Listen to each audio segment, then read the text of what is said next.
വിനോദിശം പോലും പറഞ്ഞു ഈ കൊള്ളക്ക് ഞങ്ങൾ കൂട്ടുന്നില്ല. പക്ഷേ സ്ഥാനാർത്ഥി പറഞ്ഞില്ല.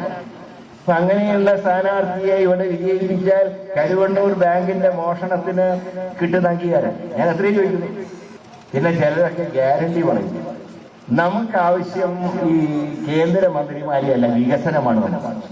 നേരത്തെ കാര്യം ചോദിക്കട്ടെ, കഴിഞ്ഞ 10 വർഷക്കാലത്തിൽ കേരളത്തിന് ജയിച്ചവരല്ലെങ്കിലും ചിലർ ക്യാബിനറ്റിൽ ഉണ്ടായിരുന്നല്ലോ. അവരൊക്കെ വേറെ സ്റ്റേറ്റിൽ നിന്ന് രാജ്യസഭ കൂടെ വന്നാണ്. ജനങ്ങൾ തെരഞ്ഞെടുത്താലും ജയിച്ചു വന്നു. അങ്ങനെയുള്ളവർ എന്ത് നേടിത്തന്നു കേരളത്തിൽ?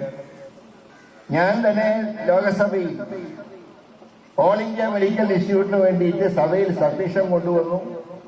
ഞാൻ കൂടെ അംഗമായ എസ്റ്റിമേറ്റ് കമ്മിറ്റിയെ കേരളത്തിലേക്ക് ക്ഷണിച്ച് കുമരകത്ത് വെച്ച് എസ്റ്റിമേറ്റ് കമ്മിറ്റി സംസ്ഥാന ഗവൺമെന്റിന്റെ സാന്നിധ്യത്തിൽ, ചീഫ് സെക്രട്ടറിയുടെ സാന്നിധ്യത്തിൽ യോഗം ചേർന്നു.